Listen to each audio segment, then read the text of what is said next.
Hello friends, तर वैष्णवी हागावणे आहे ना, तिच्याबद्दल मी एक म्हणजे नाही का ते घडलेलं त्याबद्दल मी एक शॉर्ट व्हिडिओ टाकला होता. त्यामध्ये एकाने कमेंट केली, तुम्ही फक्त लेडीजबद्दल असं बोललात, जेंट्सला पण किती त्रास होतो, कितीतरी लेडीज त्रास देतात, म्हणजे बायका त्रास देतात, असं काही कमेंट आहे. तर मग मला एक म्हणायचं, मला काय असं म्हणायचं नाही आहे की लेडीजलाच फक्त त्रास होतो, असं तसं नाही आहे. पण माझं म्हणणं एकच होतं की आईवडिलांनी समजून घ्यायला पाहिजे होतं तिने सांगितलं होतं ना की मला अशा पद्धतीने त्रास होतोय, असं होतंय, तसं होतंय.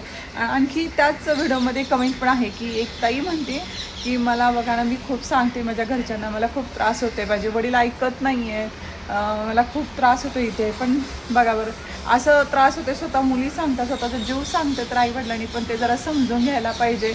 नेमकं प्रॉब्लेम काय आहे, काय सॉल्व तरी करायला पाहिजे, नाहीतर स्वतःच्या मुलीला घरी घेऊन यायला पाहिजे. कुठला समाज काय आहे न विचार करता लेकराचं सुख बघितलं पाहिजे, असं मला आणखी पण पर्सनली वाटतं. तुम्हाला काय वाटतं नक्की सांगा. ओके.